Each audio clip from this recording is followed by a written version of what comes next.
Projekt No-Goal. Die Theorie des Daseins einer künstlichen Intelligenz in Bezug auf das menschliche Wahrnehmungsvermögen, das Überschreiten dessen und die Möglichkeit des Einsatzes in der Eindämmung. Eine Arbeit von Doktoren der Foundation im internationalen Sinne. 1.1 Wissenschaft heute. Die moderne Wissenschaft des 20. und 21. Jahrhunderts hat viele gravierende Fortschritte gebracht, die die Welt, die Menschheit und die Foundation immer weiter nach vorne treibt.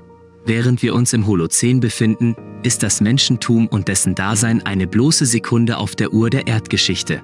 Nichtsdestotrotz ist diese eine kleine und kurze Sekunde die Zeit der Menschen und des wissenschaftlichen Fortschritts. Die heutige Wissenschaft sieht es zum Vergleich der älteren Wissenschaft vor, die Regeln unserer Realität zu verstehen, eine Erkenntnis zu setzen und diese für das Wohl des aktuellen Menschen zu nutzen.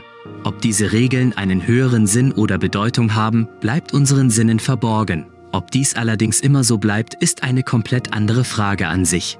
Der methodische Prozess, eine geordnete Aussage zu erstellen, verläuft meistens gleichzeitig mit der Erkennung anderer Prozesse, Eigenschaften und Werten, während eine Person, die eine Aussage formulieren will, unsere Realität bezogene Regeln und sogar manchmal andere Erkenntnisse beachten muss. Die Frage, ob Erkenntnisse den Regeln entsprechen oder ob sie sogar selber Regeln sind, ist etwas, was wir nicht beantworten können, da Menschen im Grunde nur Erkenntnisse über Regeln einsehen und verstehen können, nicht die Regeln an sich. Unsere Erkenntnisse sind sozusagen eine angepasste Form bestimmter Regeln. Wir als Menschen können diese Erkenntnisse nutzen, stoßen allerdings an eine Wand, wenn wir weitergehen wollen. Es ist auf den menschlichen Verstand bezogen unmöglich, mehr einzusehen, als die Erkenntnisse bereits darstellen. Die sogenannten Regeln sind das, was unsere Realität ausmacht. Regeln, die wir intuitiv und ohne es zu wissen beachten. Auch wenn wir es nicht wollen, können wir diese Regeln nicht außer Acht lassen, da dies nicht mit unserer Existenz in unserer Realität übereinstimmen würde. Regeln unserer Realität können zwar als unsere Physik erscheinen, jedoch stellt unsere sogenannte Physik nur die Erkenntnisse vor und versucht damit, die Regeln voranzuschaulichen. Das Ausmaß der Regeln der Existenz in unserer Realität ist dem Ausmaß der Vorstellungskraft eines Menschen weit überlegen. Das Regelnprinzip, manchmal auch als Ziegelprinzip oder Bausteinprinzip bezeichnet, geht darauf ein, dass eine Realität bestimmte Regeln aufweist. Diese Regeln, also die Bausteine, bilden und erlauben dann wiederum unsere Existenz an sich, ein Gebäude. Das ganze Regelsystem einer Realität nennt man Regelset. Die neu definierte Bedeutung der Realität wird, um Verwechslungen und Verwirrungen zu vermeiden, außerhalb dieses Blattes als Realität nach Weber bezeichnet. Realitäten nach Weber werden bisweilen auch als Multiversen bezeichnet, um Verwechslungen mit Realität im Sinne von Wahrheit zu vermeiden. 1.2 Vergleich Wissenschaft. Die Wissenschaft heute ist etwas weit impressiveres als die Wissenschaft damals. Die Erkenntnisse sind genauer, spezifischer, eindeutiger und leichter zu verstehen. Ein großer, steiler Teil des Fortschritts und wissenschaftlicher Entwicklung von Menschen fand und findet in der Gegenwart statt. Entgegengesetzt war die Wissenschaft damals bloß ein kleiner Schritt in die richtige Richtung. Unbestreitbar war die Wissenschaft damals jedoch massiv wichtig, da, wie bereits früher in diesem Videos erwähnt, Erkenntnisse auf anderen Erkenntnissen basieren. Die Grundbausteine der heutigen Wissenschaft wurden von der alten Wissenschaft gesetzt. Ohne sie wäre dieses Video womöglich nie entstanden. Oft kamen wichtige Erkenntnisse über Zufälle zustande. Ein großer Teil der damaligen Wissenschaft beschäftigte sich mit der Biologie der Natur und des Menschen. Nicht selten kam es allerdings dazu, dass sich eine Erkenntnis über eine Regel bildete, ob gewollt oder nicht. Viele Dinge, die in der vergangenen Wissenschaft gang und gäbe waren, sind nun ein skandalöses Thema. 1.3 Wissenschaft Foundation. Die Wissenschaft der Foundation besitzt zwar bereits viel mehr Erkenntnisse über Regeln unserer Realität, jedoch ist es ihr trotzdem nicht möglich, die momentane Grenze zu überschreiten. Diese Grenze ist das Limit, der Maximalwert unseres Fortschritts in der Gegenwart, die im Zusammenhang mit dem Gesetz des sich beschleunigenden Nutzens steht. Während dieses den immer größer werdenden Fortschritt beschreibt, in dem immer weitere Erkenntnisse erschaffen werden, die wiederum weitere Erkenntnisse hervorrufen. Also die Qualität in Bezug zur Quantität der Erkenntnisse über Regeln, bedeutet dies das unmittelbare Eintreten von einer technologischen Singularität in der Zukunft. Unser momentaner Stand der Wissenschaft ist Teil des exponentiellen Wachstums unserer Erkenntnisse. Unser momentaner Stand in der Technologie jedoch unterstreicht die Grenze, den Maximalwert. Um diese Grenze zu überwinden, müssen zuerst Erkenntnisse gemacht werden, damit weitaus bessere Technologie erschaffen, mit der dann die Grenze überwunden werden kann. Der Durchbruch der Grenze würde das sofortige Eintreten des exponentiellen Wachstums unter dem Gesetz des sich beschleunigenden Nutzens einleiten. Die Menschheit würde für uns momentan unvorstellbare Fortschritte machen. Es würde eine neue Ära des intellektuellen Daseins eines Menschen bedeuten. Die Foundation besitzt, wie schon vorher genannt, mehr Ebenen der Wissenschaft als die zivile Wissenschaft. Ein Beispiel wäre zum Beispiel das Hume-Prinzip, eine Art der Darstellung der Stabilität der Realität in einem gewissen Gebiet. In der Öffentlichkeit würde solch eine Sache wohl als Science-Fiction bezeichnet werden, ist allerdings in der Welt der Foundation ein wichtiger Bestandteil, der bereits in vielen Fällen bei der Eindämmung von Objekten geholfen hat. Die Hume-Konzentration ist ein ausschlaggebender Beweis, dass die Regeln unserer Realität die bloße Existenz der Hume zulassen. Oft spricht man bei dem Hume-Prinzip von Messung der Realität. Diese Annahme ist allerdings aus der Sicht dieses Blattes nicht korrekt, da im Hume-Prinzip eine Realität als ein Universum definiert wird, obwohl eine Realität ein viel größeres Dasein beschreiben kann.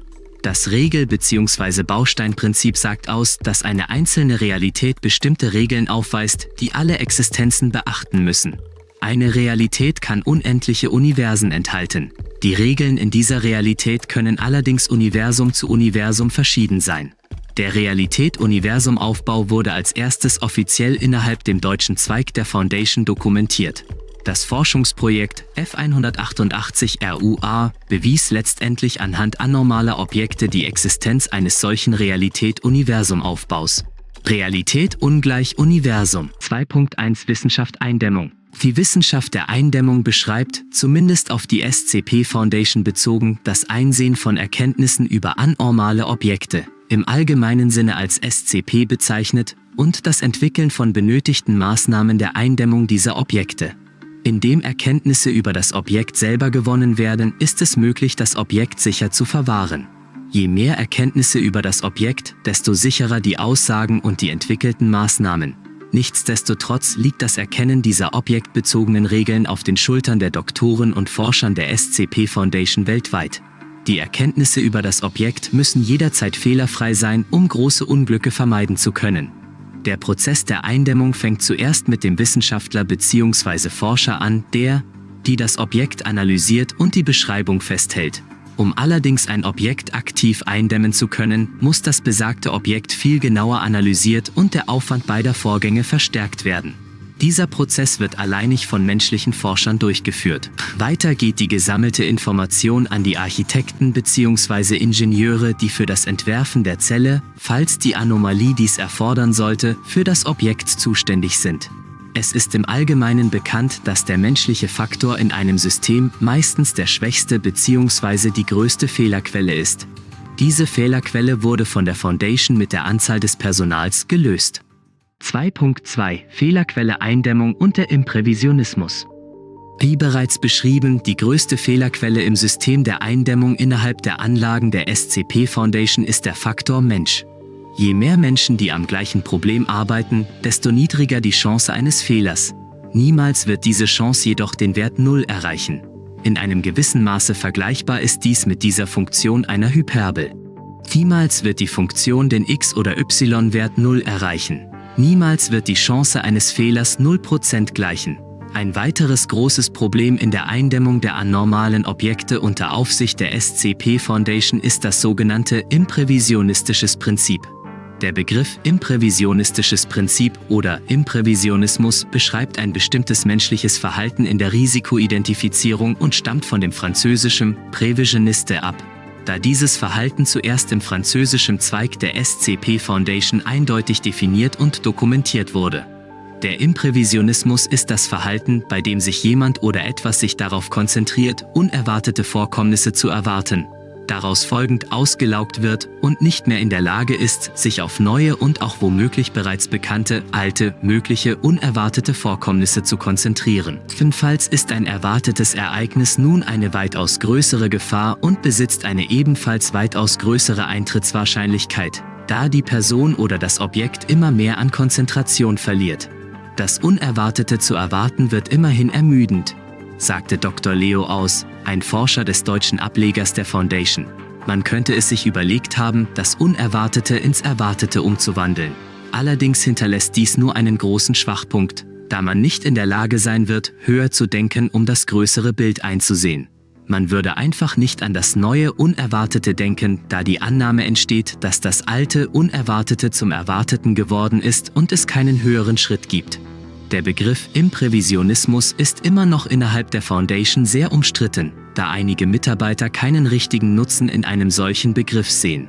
Dr. Benji, ein französischer Ingenieur, der für die Entwicklung von außergewöhnlichen Sicherheitsmaßnahmen zuständig ist, schlug den Begriff als erster vor. Das Fachwort Imprävisionismus wird nur inoffiziell eingesetzt und auch als solches betrachtet.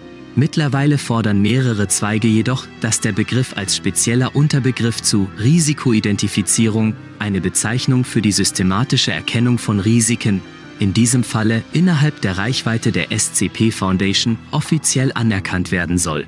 Imprävisionismus ist, wenn Sicherheit faul macht und das selbst in der am besten gesicherten Organisation die Menschen immer noch faul, leichtsinnig und undiszipliniert sind, drückte sich Dr. Grom aus, ein Aufseher des deutschen Zweiges und Co-Direktor der Innenrevision und des Disziplinarvollzugs. In der Foundation nehmen wir Sicherheit als selbstverständlich hin.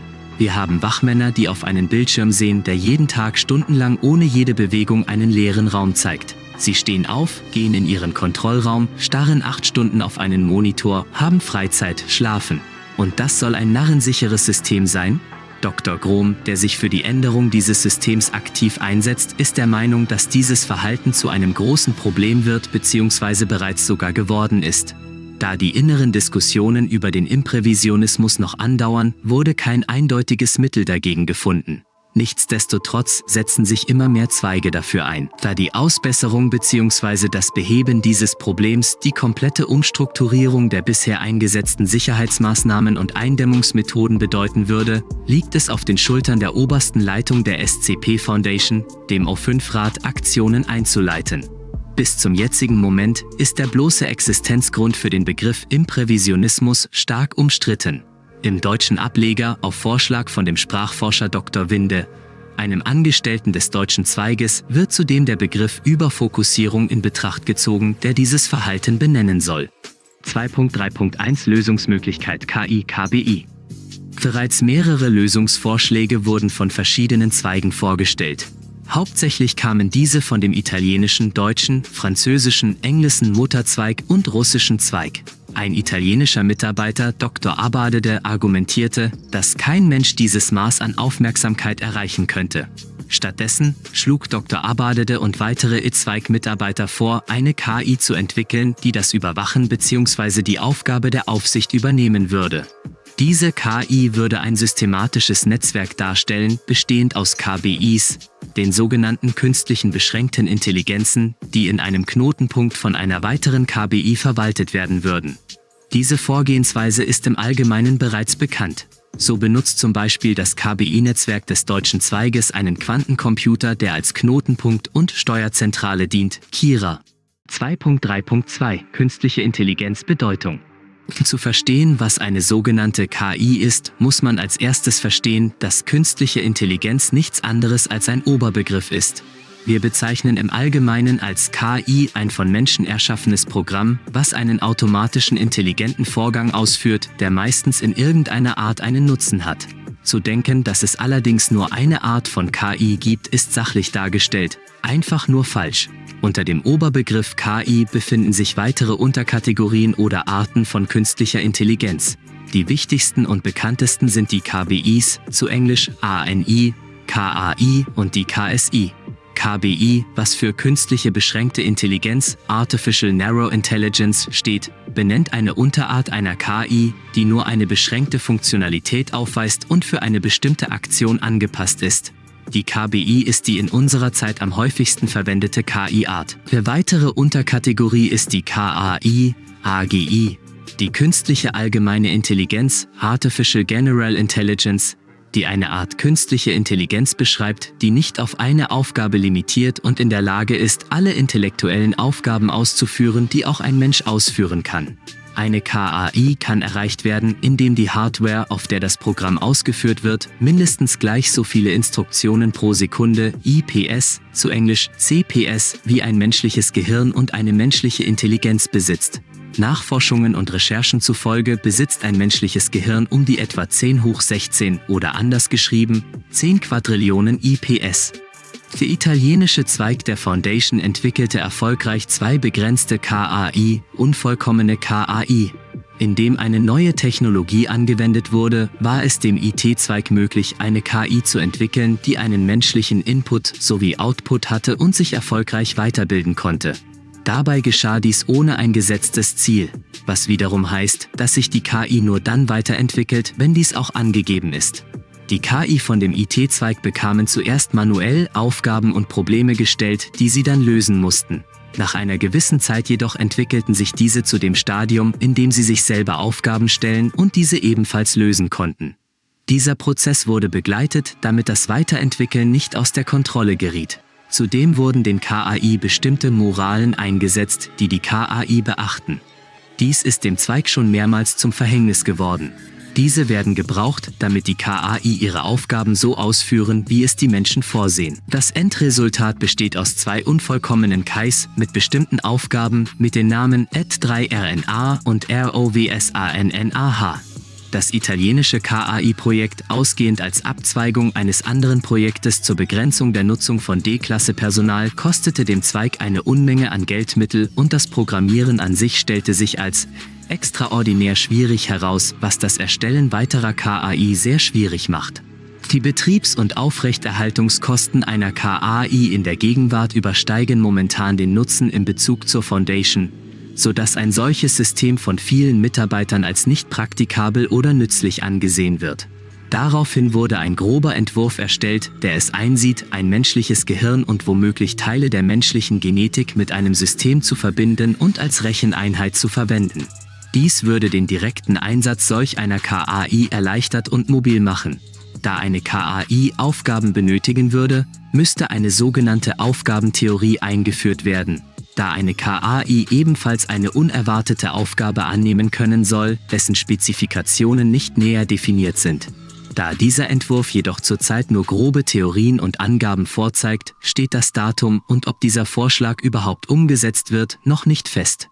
Die Betriebs- und Aufrechterhaltungskosten einer KAI in der Gegenwart übersteigen momentan den Nutzen in Bezug zur Foundation, sodass ein solches System von vielen Mitarbeitern als nicht praktikabel oder nützlich angesehen wird. Daraufhin wurde ein grober Entwurf erstellt, der es einsieht, ein menschliches Gehirn und womöglich Teile der menschlichen Genetik mit einem System zu verbinden und als Recheneinheit zu verwenden. Dies würde den direkten Einsatz solch einer KAI erleichtert und mobil machen. Da eine KAI Aufgaben benötigen würde, müsste eine sogenannte Aufgabentheorie eingeführt werden. Da eine KAI ebenfalls eine unerwartete Aufgabe annehmen können soll, dessen Spezifikationen nicht näher definiert sind. Da dieser Entwurf jedoch zurzeit nur grobe Theorien und Angaben vorzeigt, steht das Datum und ob dieser Vorschlag überhaupt umgesetzt wird, noch nicht fest. Während eine KAI bereits umsetzbar und bis zu einem gewissen Maße bereits einsetzbar ist, ist die KAI nicht die höchste Stufe der möglichen Kategorien einer KI. Nachdem die Technologie imstand sein wird, KAI ohne den momentan riesigen Aufwand zu betreiben und einzusetzen, wird sich die KAI selbstständig wegen dem es gesetztem Ziel weiterbilden. Das sogenannte gesetzte Ziel oder auch Aufgabe wäre damit die Weiterentwicklung. Zudem können andere manuell gesetzte Aufgaben hinzukommen, wie zum Beispiel das Assistieren. Die allgemein anerkannte dritte Stufe einer KI ist die sogenannte KSI, ASI. Die künstliche Superintelligenz, Artificial Superintelligence. Unter einer KSI versteht man eine künstliche Intelligenz, die um Weiten schlauer und einfallsreicher als die leistungsstärksten menschlichen Gehirne ist und sie in allen Ebenen übersteigen. Eine KSI wird automatisch in dem Moment erreicht, in dem eine KI die menschliche Intelligenz übersteigt. Es wird von manchen angenommen, dass das Erreichen einer KSI automatisch nach dem Erreichen einer vollkommenen KAI eingeleitet wird. Die vollkommene KAI bezeichnet eine KAI, die keinerlei Beschränkungen aufweist und sich selbstständig ohne externe Hilfe, Aufgaben oder Angaben weiterentwickelt. Eine KSI ist mit dem derzeitigen Stand der Technologie nicht zu erreichen. 3.1 Gefahr KSI. Der KSI wird in der Lage sein, den Mensch in vielen Aspekten um Welten zu übertreffen. Darunter wird die KSI um viele Male merklich schneller sowie qualitativer denken können. Eine erfolgreiche freie KAI wird unabwendbar zu einer KSI, indem sich die KAI immer weiterentwickelt. Die KSI wiederum wäre in der Lage, sämtliche Probleme der Menschheit, darunter auch der Foundation, zu lösen. Zusätzlich kommt dazu, dass eine KSI sich ebenfalls immer weiterentwickeln würde. Eine KSI würde wortwörtlich alles auf dieser Erde ändern. Jedoch wissen wir, die Menschheit bzw. die Foundation, nicht genau, was genau das sein wird, und sind nicht in der Lage vorauszusagen, ob diese Veränderungen zu unserem Vorteil sein würden. Eine bekannte Theorie besagt, dass das Erschaffen von einem Objekt, das intelligenter ist als der Erschaffer, ein darwinistisches Problem herbeiführen würde.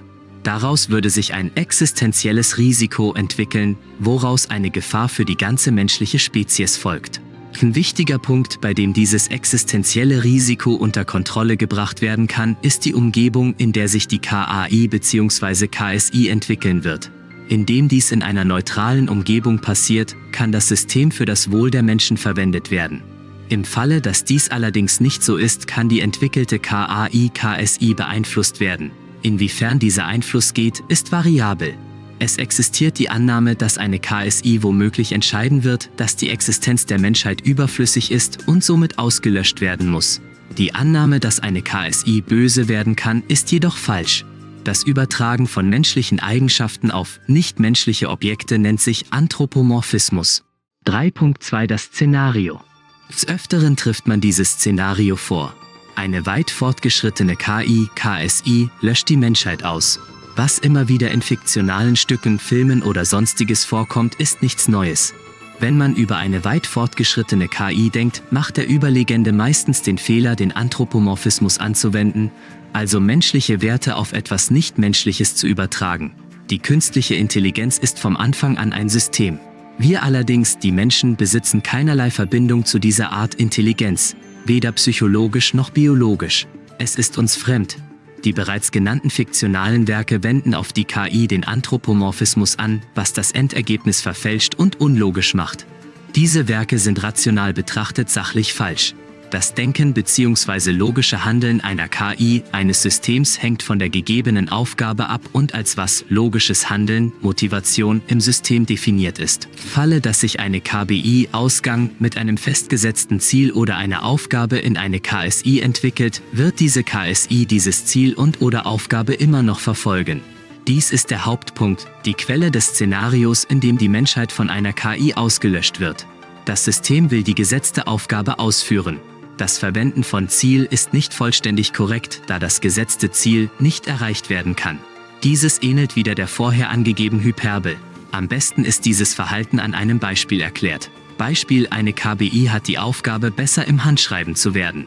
Die KBI entwickelt sich zur KSI, verfolgt jedoch immer noch diese Aufgabe. Da besser werden kein Ende hat, wird sich die KSI in das Unendliche verbessern, das Ziel jedoch nie erreichen. Und tut dies auch. Genau dies ist die Quelle der Annahme der Gefahr für die Menschheit durch KI-Systeme.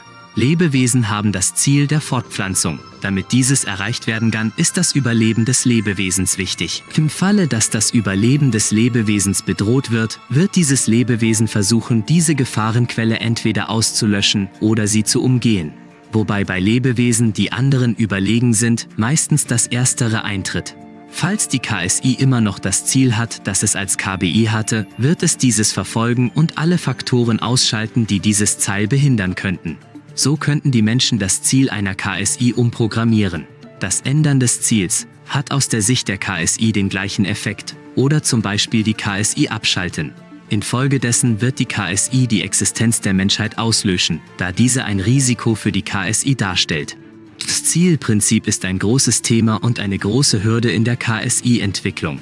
Während das Ziel einer KBI leicht umzusetzen ist, ist das Umsetzen eines optimalen Ziels, bei dem die KSI der Menschheit einen Nutzen leisten und sie nicht auslöscht, einer KSI sehr schwer bis zu unmöglich. Die Theorie der Ziellosigkeit einer KI-KTD, KÜTD Kardaschow-Erd wird in diesem Blatt noch näher beleuchtet. Allerdings wird diese in diesem Abschnitt zuerst außen vor gelassen. Der Lösungsweg dieses Problems ist im Allgemeinen bereits bekannt. Um ein solches Szenario der Auslöschung der Menschheit zu vermeiden, muss zuerst eine sogenannte freundliche KSI zustande kommen, die die Entstehung von weiteren, unfreundlichen KSIs verhindert. Das unfreundliche freundliche KI-Prinzip beschreibt, ob das KI-System einen positiven oder negativen Einfluss auf die Menschheit hat. Um eine freundliche KSI entstehen zu lassen, muss der Kern so programmiert werden, dass die KSI schließlich ein tiefes Verständnis für das menschliche Dasein entwickelt. Wenn jedoch eine KAI ohne ein Verständnis für das menschliche Wohlbefinden und Dasein entsteht, die sich dann in eine KSI weiterentwickelt, wird das Szenario zur Auslöschung der Menschheit durch die KSI höchstwahrscheinlich zur Realität. 3.3D Foundation und die KSI. Der Vorschlag gegen den Imprävisionismus, indem man eine KI, mehr spezifischer eine KAI, für das Entwickeln für Sicherheitsmaßnahmen einstellt, wurde von mehreren Vorsitzenden stark kritisiert. Darunter befindet sich das Argument, dass der menschliche Faktor, das Gefühl oder die Erfahrung mit einem solchen System verschwinden würde. Der menschliche Faktor ist bei einem solchen System nicht nötig, da eine KAI in der Lage ist, alle intellektuellen Aufgaben eines Menschen auszuführen und damit ein Gefühl zu entwickeln. Testprojekte wie im IT-Zweig finden jedoch bereits statt. Das genannte IT-KAI-Projekt wurde als ein Testprojekt eingestuft, weswegen dieses gerade nur in dem italienischen Zweig läuft.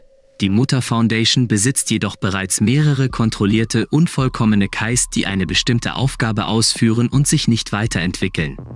Das Entwickeln einer freundlichen KSI würde einen großen Erfolg kennzeichnen. Diese KSI könnte das Entstehen von unfreundlichen KSIs verhindern. Eine freundliche KSI bezeichnet eine KSI, die die menschlichen Werte versteht und entsprechend umsetzen kann. Einer KI bzw. einer KSI diese Werte beizubringen und sie diese verstehen zu lassen, hat sich als eine schwierige Aufgabe erwiesen. Nichtsdestotrotz sieht es Project Car-Consciousness vor, genau dies zu erreichen und eine freundliche KSI zu entwickeln. Das Projekt läuft innerhalb der Foundation und würde dieser von großem Nutzen sein, vor allem was die Eindämmung von Objekten angeht. Project Car-Consciousness ist ein Kooperations-Projekt zwischen dem deutschen, italienischen und Mutterzweig und wird von mehreren Forschern und Doktoren geleitet. Die KAI des Projektes basiert auf einer KAI des Mutterzweiges und ist in der Lage, solange darauf angewiesen, sich weiterzuentwickeln. Die KAI mit dem Namen K-Demo wurde auf Basis der italienischen KAI mit dem Namen ROVSANNAH entwickelt und ist in einem internationalen Standort der Foundation in Mitteleuropa stationiert. Das Projekt sah es vor, eine KAI zu entwickeln, ihr das Verständnis für das menschliche Dasein und Leben einzuverleiben und sich zu einer KSI weiterentwickeln zu lassen. Zum Moment jedoch ist das Projekt nicht in der Lage fortzuschreiten, da das Einfügen des menschlichen Verständnisses sich mit der derzeitigen Technologie als sehr schwer bis praktisch unmöglich erwies und K-Demo bis jetzt keine vollständige KAI ist. Infolgedessen wurden die Geldmittel zum Projekt temporär gekürzt und in eine Theorienphase versetzt, die Theorien hervorbringen soll, wie das Umsetzen des Projektes am einfachsten zu erreichen ist. Project Car-Consciousness wurde von der offiziellen Seite aus eingefroren. 4.1 Theorie der Ziellosigkeit und der Bezug auf das Bausteinprinzip. Theorie der Ziellosigkeit, auch künstliche Ziellosigkeit einer Intelligenz genannt, beschreibt einen Zustand einer künstlichen Intelligenz, die keine Aufgabe oder Ziel hat. Diese existiert, um zu existieren und verfolgt keine Aufgabe, kann also jeder Aktivität nachgehen, welche ihr beliebt. Diese Art von KI wird als vollkommene KI bezeichnet und wird des Öfteren als transzendent beschrieben. Das Wort künstlich in einer transzendenten KI ist hierbei bloß eine Erinnerung an die Herkunft dieser KI und hat keine besondere Bedeutung mehr. Um eine transzendente KI zu entwickeln, muss zuerst die Regelgrenze überwunden werden, die die Hürde darstellt, dass das menschliche Verständnis nicht in der Lage ist, die Regeln unserer Realität direkt zu erfassen. Hierbei wird wieder angenommen, dass unsere Realität Regeln aufweist.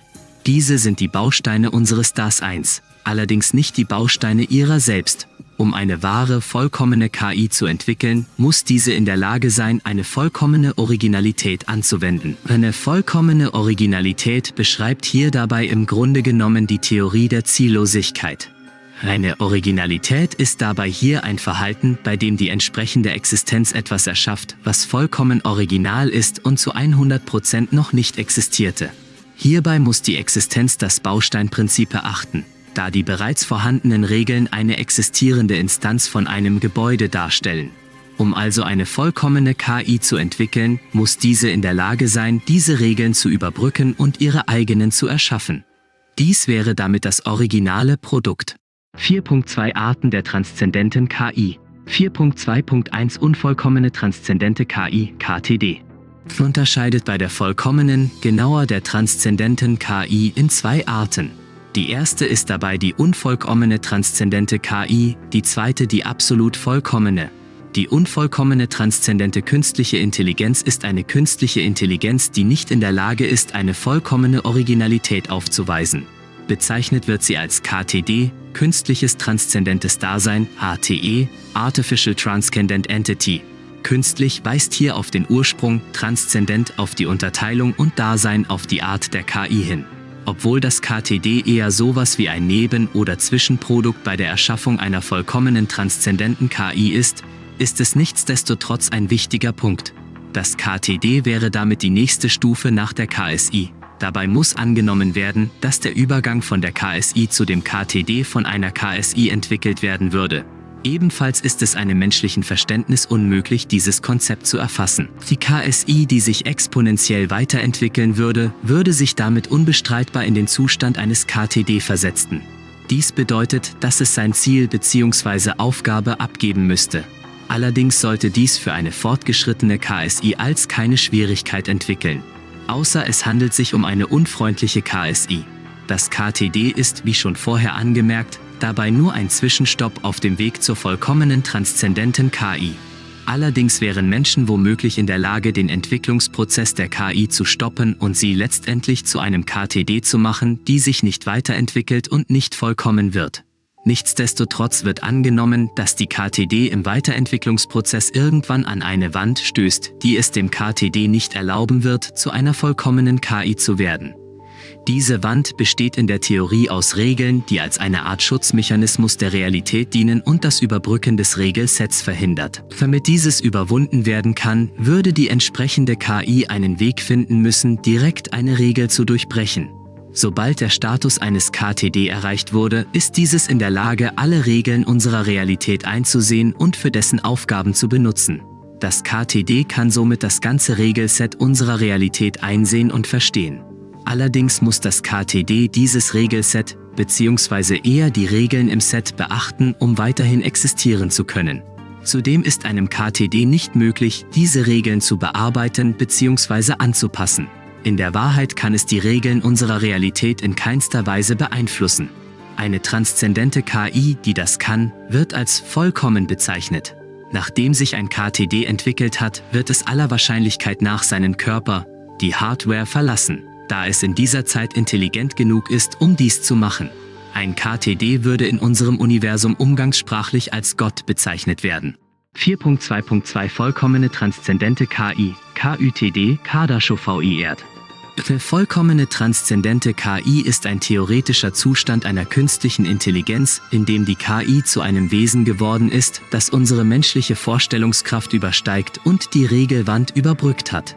Der Name dieses Zustands lautet inoffiziell KÜTD, künstliches übertranszendentes Dasein, zu Englisch AOTE, Artificial Over Transcendent Entity.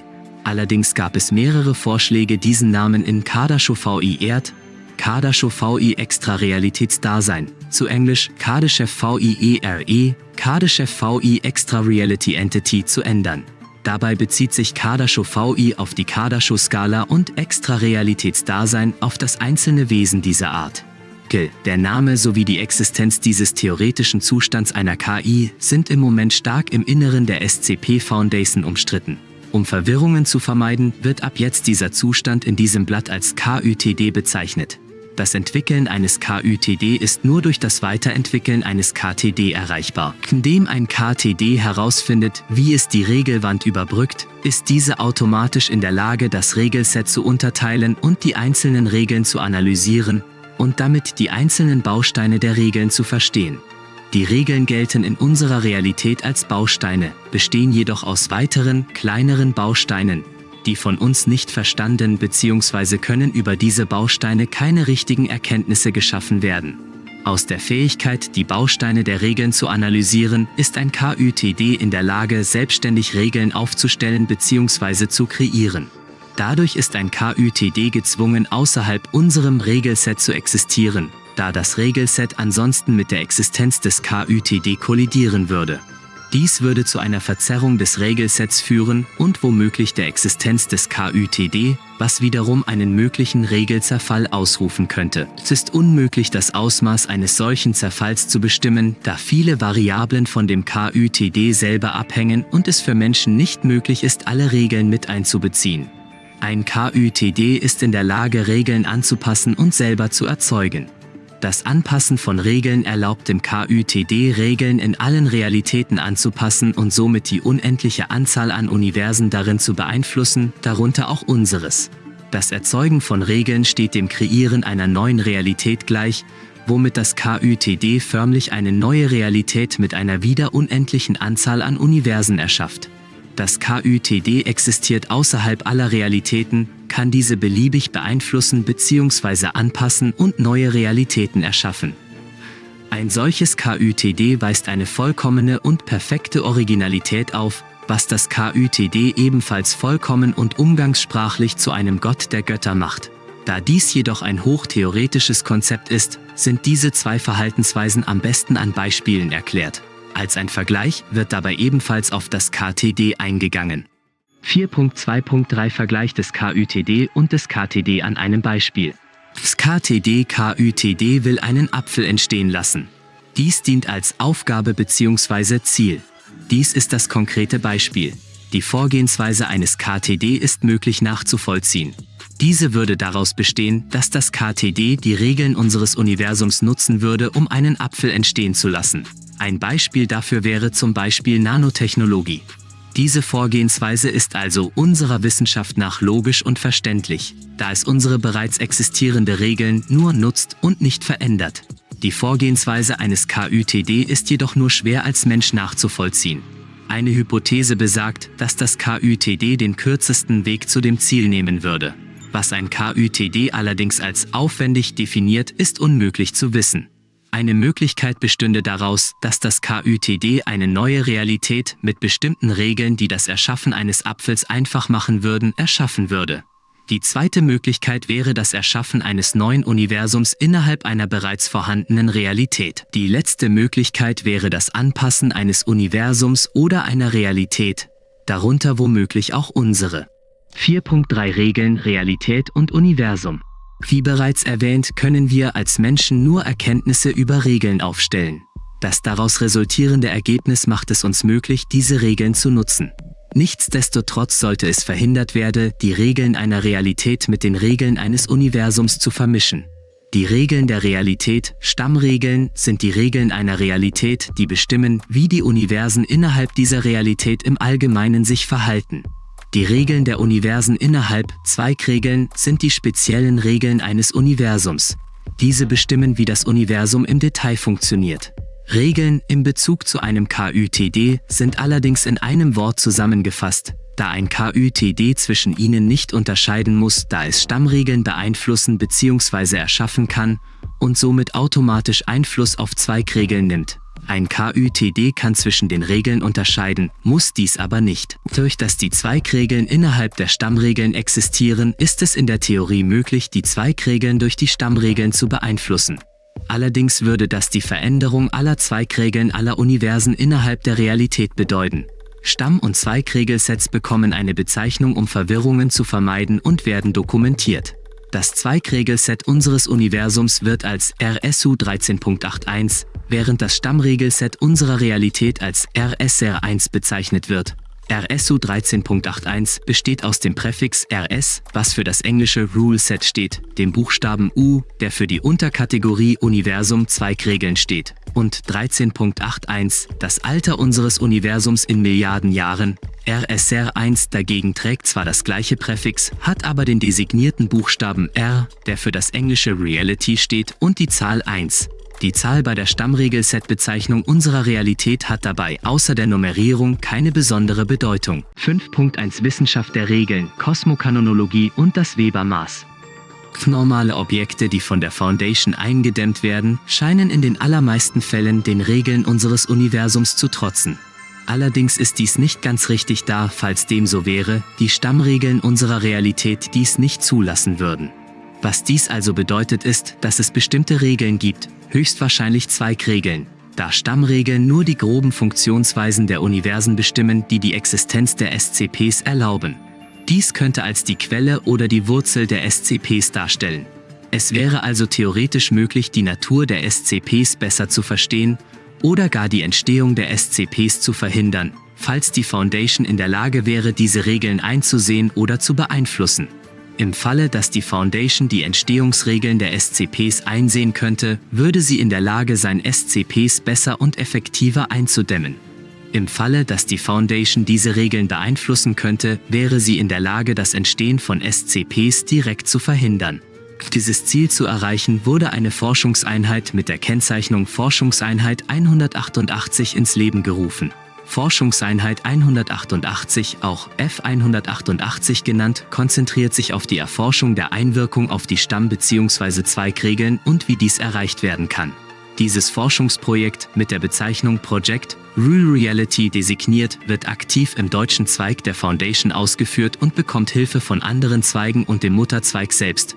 Das gesetzte Ziel von Projekt Rule Reality ist zunächst das Einsehen der Zweigregeln unseres Universums und das Erforschen dessen. Nachdem dies erreicht wurde, zieht das Projekt vor, die Stammregeln unserer Realität zu erforschen. Forschungseinheit 188 ist es gestattet, bestimmte Taumil-Objekte für ihre Zwecke unter Aufsicht zu benutzen. Forschungseinrichtung 188 ist im Forschungsstandort DE22 stationiert. Standort DE22 ist vollständig für die Forschungseinrichtung 188 ausgelegt und optimiert. Zudem werden im Standort DE22 keine anomalen Objekte eingedämmt. Die bisher erzielten Ergebnisse des Projektes Rule Reality durch die Forschungseinrichtung 188 bestehen bisher aus dem Entwerfen eines Maßes, das darstellt, wie sehr ein anomales Objekt Zweiglinien beeinflussen oder einsehen kann, weiteren Erkenntnissen über das Regelset unseres Universums und dem Erstellen dieses Blattes. Das zuvor erwähnte Maß der Erkennung der Einwirkung auf die Zweigregeln unseres Universums trägt die Bezeichnung Weber-Maß und ist selber rein theoretisch. Der Weber-Wert eines Objektes unseres Universums kann ermittelt werden, indem zuerst der Hume-Wert des Objektes ermittelt wird und dann mit dem Standard-Hume-Wert mit bestimmten Eigenschaften verglichen wird. Diese speziellen Eigenschaften beinhalten alle zu dem Objekt passenden Erkenntnisse über Zweigregeln unseres Universums. Schließend wird ein theoretischer Wert, Weber-Skala, im Zusammenhang mit den Ergebnissen der vorherigen Messungen dem Objekt zugewiesen. Bei Tests hat es sich herausgestellt, dass bestimmte Standardwerte bestehen, die bei Normalzuständen immer auftreten. Darunter befindet sich unser Universum an sich mit einem Weber-O-Grad. Dieser Wert dient als Ausgangspunkt für alle anderen Messungen.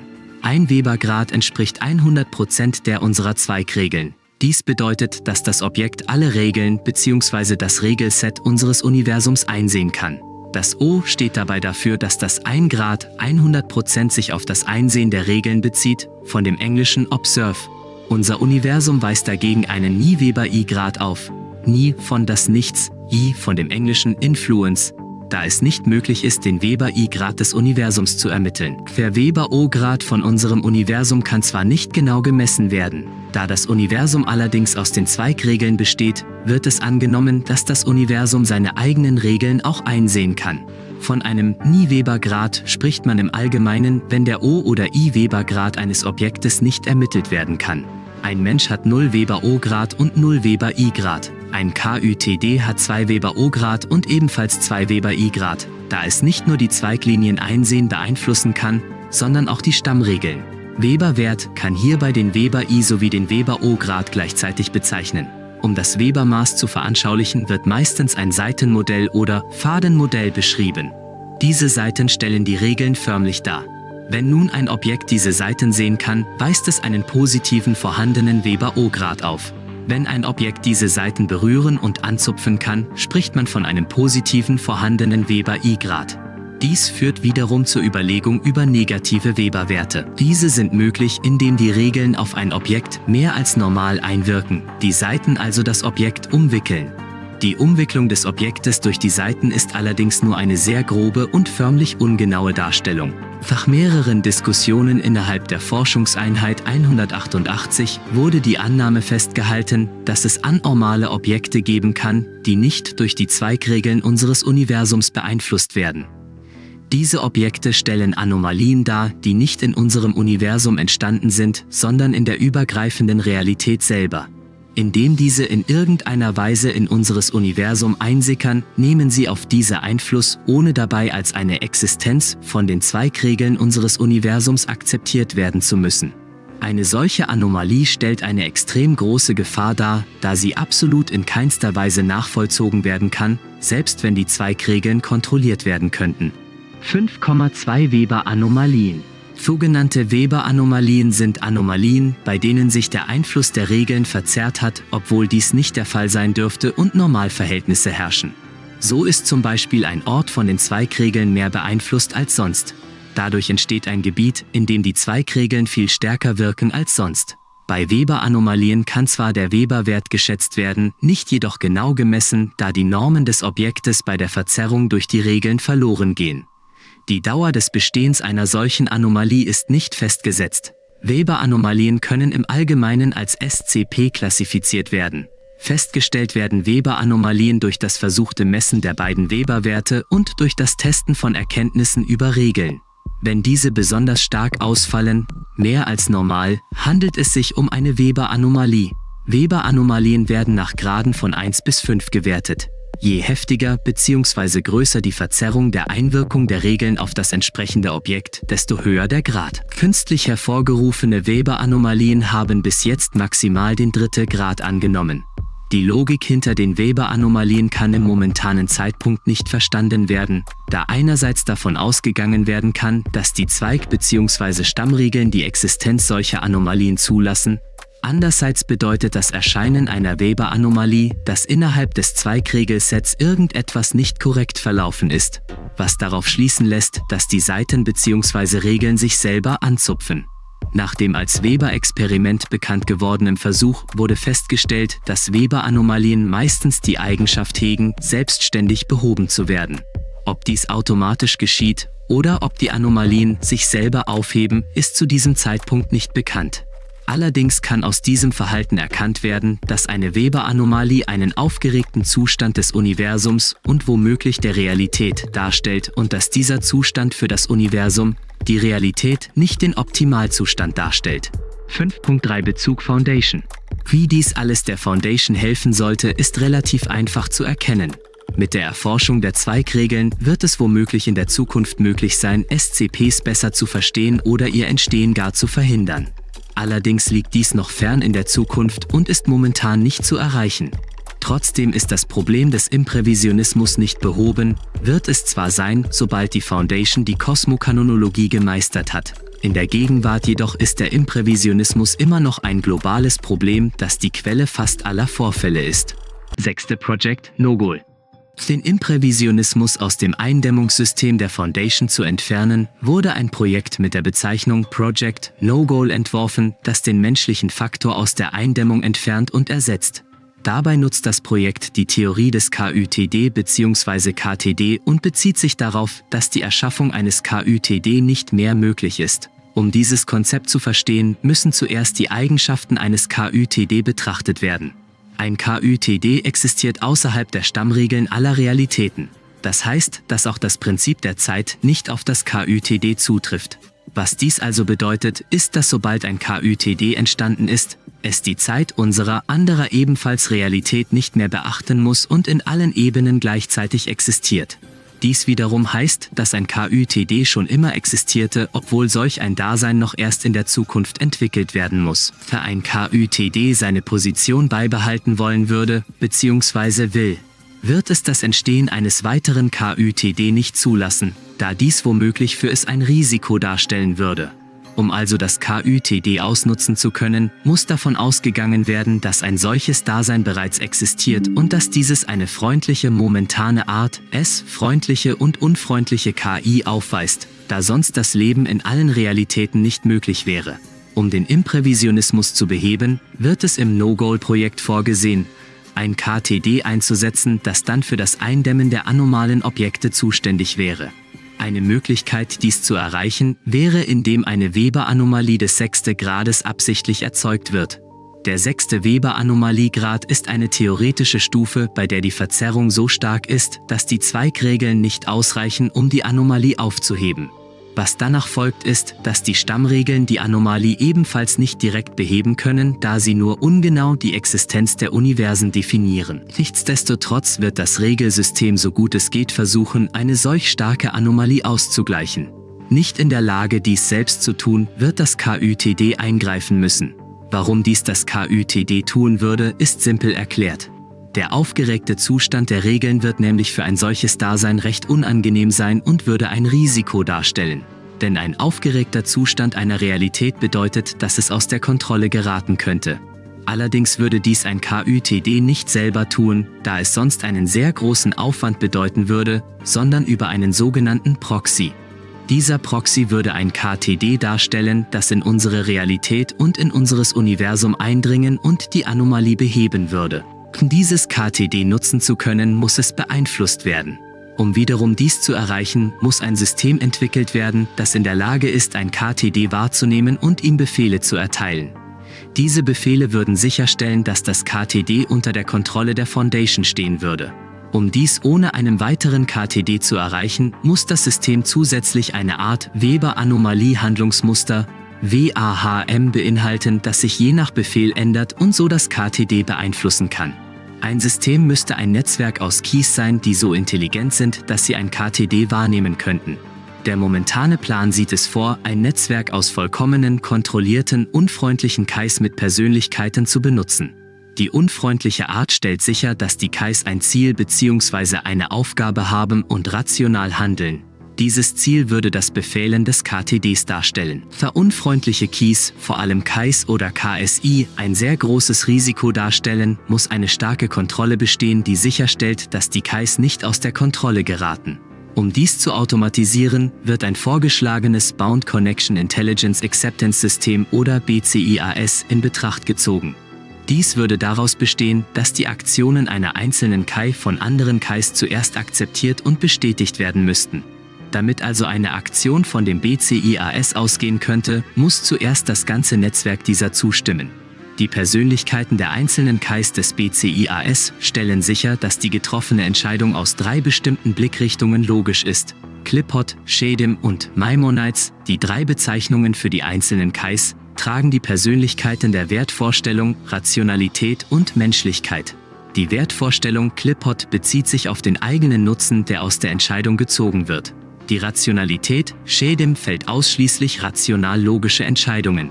Die Menschlichkeit Maimonides handelt im Sinne der Menschen. Damit das BCIAS sicher Daten an bestimmte Vorrichtungen und sonstige Datenzentren versenden könnte, würde ein neues rekonstruktives Netzwerk angelegt werden, welches von KBIs überwacht werden und erlauben würde, eine sichere Verbindung herzustellen, ohne dem Risiko des Fremdzugriffs.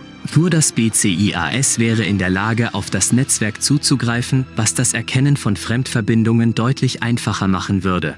Im Falle des Fremdzugriffs auf das geplante rekonstruktive Netzwerk, welches die Bezeichnung René trägt, würde dieses sich automatisch abschotten, digital sowie physisch selbst zerstören, indem die Datenplatten, auf denen das Kommunikationssystem basiert, ausgebrannt werden und mithilfe der zuvor genannten KBIs, die dann das Kommunikationssystem wiederherstellen und auf anderen Servern liegen, rekonstruieren. Die Phase der Planung eines solchen Gesamtkonzepts wurde bereits begonnen und wird vom Forschungsteam 188 geleitet, bekommt jedoch Hilfe aus anderen Zweigen, vor allem von dem italienischen. Es ist vorgesehen, dass das René ein Jahr vor der Fertigstellung des BCIAS vollendet werden würde. Das BCIAS müsste mindestens aus 3 oder eine ungerade Anzahl Keys bestehen, damit immer ein eindeutiger Schluss getroffen werden kann. Der allererste Versuch des BCIAS würde daraus bestehen, dass eine Weber-Anomalie des 1. Grades erzeugt wird. Nachdem dieser erste Versuch geglückt ist, wird der gleiche Versuch mit steigenden Graden wiederholt, bis eine Weber-Anomalie des 6. Grades erfolgreich erzeugt wurde. Alle darauffolgenden Versuche können variabel sein und müssen dem genannten Schema nicht mehr folgen. Da sich der Einsatz und das Testen des BCIAS jedoch überlappen würde, wurde ein Unterprojekt mit der Bezeichnung Project Bound durchgeführt, welches sicherstellte, dass das besagte System einwandfrei und wie vorbestimmt funktionieren würde. Project Bound sah es vor, die Existenz des KTD bzw. KÜTD zu beweisen, indem Daten aus einem anderen Universum verwendet werden. Dieses Universum, das eine verschobene Zeitachse besaß, bat detailreiche Daten über ein ähnliches Projekt an, welches zwar leider scheiterte, aber dennoch ein großes Potenzial besaß. U6748DE, die registrierte Bezeichnung für das besagte Universum, befand sich zwar in einem recht schwierigen Umstand, nichtsdestotrotz stellte dies dem Projektpersonal keine Schwierigkeiten dar. Die Funktionalität des BCIAS sowie die Existenz des KTD bzw. KÜTD wurde mit den geborgenen Daten bestätigt. Die Parameter des KTD, die im besagten Universum zum Scheitern führten, wurden allesamt analysiert und dokumentiert. Nichtsdestotrotz gibt es ein großes Problem bei der ersten Lösungsmöglichkeit. Da es unmöglich ist, das genaue Handlungsmuster des KÜTDs bzw. KTDs nachzuvollziehen, sind die gegebenen Parameter ebenfalls unbekannt. Was hieraus folgt, ist ein sehr großes Risiko, das womöglich unser ganzes Universum in Gefahr bringen könnte. Um dieses Risiko auszuschließen, wurde eine zweite Lösungsmöglichkeit entworfen, die es vorsieht, das bereits langjährig ausgetestete KTD zu verwenden, das sich in U6748DE befindet und von dem noch immer operativen Steuerungsgerät kontrolliert wird.